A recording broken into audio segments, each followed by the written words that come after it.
Bonjour et bienvenue sur la chaîne des fous de Normandie. Aujourd'hui, on va s'intéresser à cette étude dont vous trouverez comme d'habitude le lien dans la description de cette vidéo. Ça va nous permettre de parler des électrochocs. On va un petit peu discuter comme ça des électrochocs en parlant de cette étude. Parce qu'il y a beaucoup de mauvaises représentations, beaucoup de préjugés sur les électrochocs. On voit souvent ça comme une technique barbare. Qui détruit le cerveau des gens et qui, un petit peu au sens commun du mot, au sens où les gens l'entendent, qui lobotomise le cerveau. Alors bon, lobotomie, c'est une opération qui ne se pratique plus, mais on a souvent cette idée de transformer les gens en zombies à cause d'électrochocs. Je pense que vous avez cette idée-là si vous ne connaissez pas forcément bien le sujet. Puis on va essayer de démystifier, de débunker cette histoire d'électrochoc. J'ai fait déjà d'autres vidéos, je vous invite à aller regarder sur le sujet. Mais là, celle-là, elle est intéressante parce que cette étude, elle est intéressante parce que c'est quand même un nombre important de patients, c'est une grosse cohorte, et ils ont fait de l'imagerie cérébrale chez ces patients pour voir ce qui changeait entre sans électrochoc et après avec les électrochocs. Et ils se sont rendus compte, chose qu'on savait déjà en partie, qu'il y avait une croissance de la substance grise, donc du cerveau, des neurones, dans le cerveau des personnes bénéficiant d'électrochocs, versus quand il n'y en avait pas. Et donc, c'est intéressant de se dire que, contrairement à l'image générale, habituelle que les gens ont, en fait, non, les électrochocs, ça ne détruit pas le cerveau. Ça fait pousser des neurones. Et cette étude, ce qu'elle apporte, c'est que on se rend compte que ça fait pousser des neurones partout dans le cerveau, pas que dans certaines zones. Or, avant, on pensait que c'était peut-être plutôt que dans certaines zones. Et ça, c'est vraiment la nouveauté de cette étude, c'est que les gens qui bénéficient d'électrochocs ont une croissance des neurones un peu partout dans leur cerveau, avec des endroits plus importants que d'autres, notamment, et ça, on le savait déjà, dans l'amygdale et l'hippocampe, qui sont des zones impliquées dans la gestion des émotions, ce qui est un petit peu attendu. On sait d'ailleurs que les antidépresseurs, notamment la fluoxétine, fait pousser des nouveaux neurones dans ces zones-là. Donc c'est quelque chose qui n'est pas étonnant. On sait que ces deux zones sont impliquées dans la gestion des émotions. Or, les électrochocs, c'est surtout utile dans la dépression, qu'elle soit la dépression unipolaire, la dépression classique, ou la dépression dans le cadre d'un trouble bipolaire. Donc finalement, c'est assez cohérent. Les électrochocs, ça fait pousser des neurones dans cette zone-là, tout comme les antidépresseurs font pousser des neurones dans ces zones-là. Ok. Simplement, dans cette étude, ils se sont rendus compte que la croissance neuronale n'était pas directement liée à l'amélioration des patients. Donc ça, c'est quand même un petit point, alors pas négatif, mais un petit point qui ne matche pas. Il n'y a pas de corrélation directe entre l'augmentation de l'épaisseur de la substance grise dans le cerveau des personnes bénéficiant d'électrochocs et leur réponse au traitement. Donc ça aussi, c'est une information qui est intéressante. Alors il y a plein de mécanismes qui peuvent expliquer l'amélioration des patients sous électrochoc.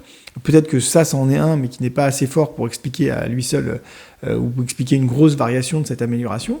Il y a d'autres paramètres, notamment on en est sûr que le fait de faire une crise d'épilepsie après les électrochocs, c'est-à-dire que quand on fait l'électrochoc et juste après le patient fait une crise d'épilepsie, mais tout ça est contrôlé, je vous rassure, c'est fait pour, on fait ça pour ça, eh bien on pense que cette crise-là permet aussi de libérer un certain nombre de molécules qui vont favoriser l'amélioration du patient dans sa symptomatologie dépressive. Cette idée d'électrochoc, elle est très ancienne parce que même les Grecs, il y a très longtemps, avaient remarqué que les personnes mélancoliques mais épileptiques, donc les personnes déprimées mais aussi épileptiques, quand elles faisaient une crise d'épilepsie, quand elles faisaient régulièrement des crises d'épilepsie, leur morale s'améliorait. Donc c'est une vieille technique. Il y a même des gens ensuite qui ont essayé de mettre des dépressifs dans des bains avec des anguilles électriques. Bon, forcément, ça marchait pas. Mais vous voyez l'idée, elle est très ancienne en fait, très très ancienne. C'est quelque chose qui est connu depuis très longtemps. Donc voilà, c'est une technique qui maintenant est faite sous anesthésie générale. Le patient est endormi pendant l'électrochoc. L'électrochoc dure quelques secondes, d'accord. La crise convulsive dure quelques secondes, 1 ou 2 minutes au maximum. Le patient ensuite se réveille très tranquillement. En termes d'effets secondaires, il y a parfois des petits maux de tête, mais qui sont vraiment légers. Rien qu'un Doliprane ne puisse pas améliorer. Et la plupart du temps, les patients rentrent chez eux en début d'après-midi, voire en fin de matinée. Donc s'ils sont à la maison, ils rentrent chez eux. Et si c'est des patients qui sont hospitalisés, ils rentrent à l'hôpital, mais ils continuent leur vie, entre guillemets, Ils sont pas shootés, zombifiés comme certains peuvent le croire, pas du tout. Donc c'est vraiment important à comprendre. Alors, on considère qu'il y a environ 70% des patients qui bénéficient d'électrochocs qui auront une réponse très favorable à ce traitement. Donc c'est considérable, 70%. Pour une seule technique, 70% de réponse, c'est énorme, c'est gigantesque. Donc c'est vrai que dans la dépression unipolaire ou bipolaire, le rapport bénéfice-risque d'électrochoc, il est vraiment considéré comme très bon. Il est assez peu utilisé en France et dans plein d'autres pays pour des raisons essentiellement économiques. Vous savez, l'argent, c'est le nerf de la guerre. Il faut comprendre que il faut une salle de réveil, un anesthésiste réanimateur, un psychiatre, des infirmières, des aides-soignants, des brancards, une salle pour quelques patients finalement. Et donc ça a un coût considérable pour la société, et c'est pour ça que malheureusement en France, l'accès aux électrochocs il est faible, et il est réservé en général aux personnes qui n'ont vraiment aucune réponse au traitement, qui ne vont pas du tout mieux avec plein de traitements essayés. Et là, dans ce cas-là, on fait des électrochocs. Alors qu'en théorie, ça ne devrait pas être le cas. On devrait faire des électrochocs bien avant, en termes de hiérarchie des traitements. Hein. Vous savez, c'est sûr que ce ne sera jamais en première intention, parce que ça coûte trop cher et qu'il y a quand même plus simple et tout aussi efficace, ou presque. Donc le rapport simplicité, bénéfice-risque, il est quand même très en faveur des antidépresseurs, ça c'est évident. Mais après quelques essais de traitement, on devrait vraiment proposer des électrochocs assez rapidement. Et là, c'est pas ce qu'on fait. On réserve ça à une minorité de patients résistants. Donc, vous voyez, on est très très loin du compte. Mais ça coûte très cher. Ça coûte très très cher, et c'est pour ça d'ailleurs que malheureusement, il y a le privé qui aussi parfois s'occupe de ça, et alors que bon, ça pourrait être aussi disponible pour les gens qui n'ont pas les moyens d'aller en privé. Bref. Donc les électrochocs, très très loin des représentations qu'on en a. Bon rapport bénéfice-risque, pas du tout lobotomisant, pas du tout zombifiant. Il y a des gens qui sont en entretien d'électrochoc, c'est-à-dire qui ont eu les séquences rapprochées au début, mais qui vont mieux et qui maintenant ont des séances de plus en plus éloignées, qui vont le matin faire leur séance et qui repartent au boulot 3 heures après. Vous voyez ? Donc c'est pas du tout ce qu'on imagine. La vie de quelqu'un qui fait des électrochocs, alors en début de traitement, c'est qu'il va très très mal, donc il est souvent hospitalisé. Il est complètement dans le gaz avant les électrochocs parce qu'il va très mal, parce que la dépression, voilà ce qui zombifie. La dépression, ça zombifie vraiment. D'accord ? Et il va avoir des séquences, par exemple, 3 fois par semaine, ensuite 2 fois par semaine pendant plusieurs semaines, puis ensuite on va espacer les séances, il va aller de mieux en mieux, en tout cas dans 70% des cas. Et in fine, il va pouvoir sortir de l'hôpital, il va y avoir encore de l'entretien, de plus en plus espacé, et là, en fait, il viendra juste le matin, souvent, il vient, il repart en ambulance, et il rentre chez lui, ensuite, il fait ses activités, soit professionnelles, soit personnelles, mais voilà. Donc, faut pas imaginer des trucs incroyables, il n'y a rien de très incroyable là-dedans, voilà. Hein, on vous met en pyjama, on vous met une perfusion, on vous endort, on vous fait des électrochocs qui durent quelques secondes, vous vous réveillez tranquillement. Je précise, vous n'êtes pas intubé. Hein. Les gens ne sont pas intubés, c'est pas utile, on n'en est pas du tout là, c'est pas du tout un truc, c'est pas du tout comme une chirurgie ou je ne sais quoi, c'est vraiment un truc rapide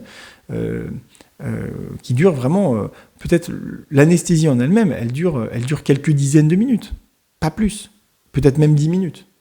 Donc non, c'est pas du tout ce qu'on imagine, et il faut essayer d'aller au-delà de vos représentations, de vos peurs. Vous savez qu'il y a plusieurs études qui ont montré que les électrochocs faisaient partie des traitements les plus recommandés par ceux qui en ont bénéficié. C'est-à-dire que les personnes qui ont vécu ce que c'était de faire des électrochocs, eh bien, elles recommandent beaucoup ce traitement, beaucoup plus que tous les autres. Alors, c'est logique, évidemment, il y a un biais, parce que si elles ont eu ces électrochocs, c'est que le reste n'avait pas marché, et que comme elles vont mieux avec les électrochocs, elles vont forcément beaucoup plus recommander ce traitement que les traitements qui n'ont pas marché avant.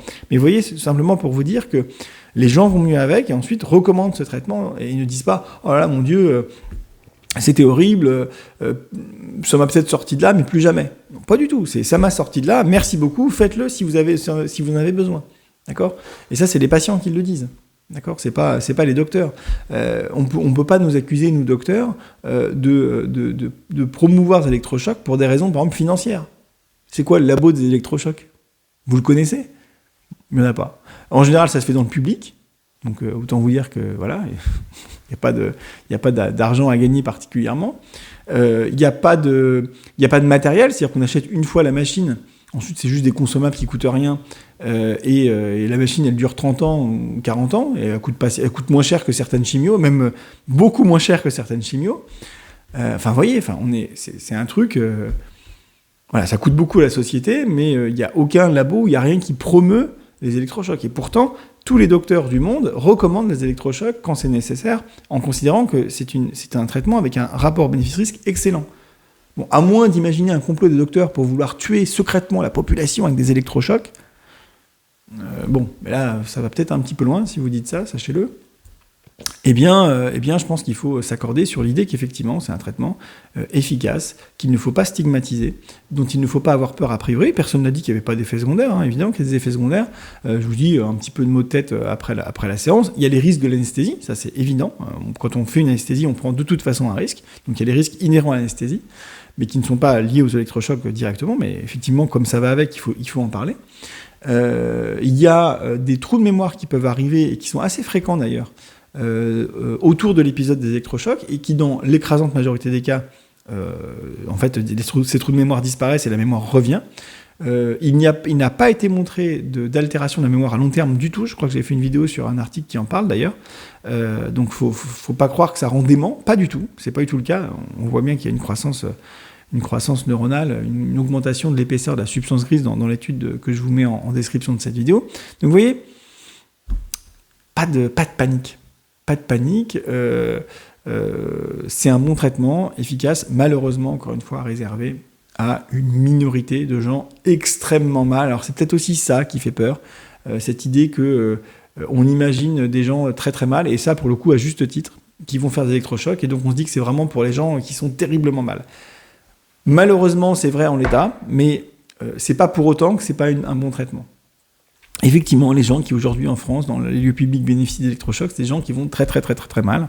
Ça ne veut pas dire que c'est un traitement pour les fous. Rien à voir, c'est un autre sujet. Voilà. Ces traitements, ils sont peu disponibles à cause du coût que ça représente, donc du coup ne sont réservés qu'aux personnes dans une situation extrême. C'est tout. Donc pas de panique, vive les électrochocs pour les personnes qui en ont besoin. Non, ça ne rend pas zombie. Oui, ça fait augmenter l'épaisseur de la substance grise dans le cerveau et dans tout le cerveau, y compris dans la zone amygdale, hippocampe, qui est impliquée dans la gestion des émotions, comme les antidépresseurs le font d'ailleurs. Donc voilà, cool, bye.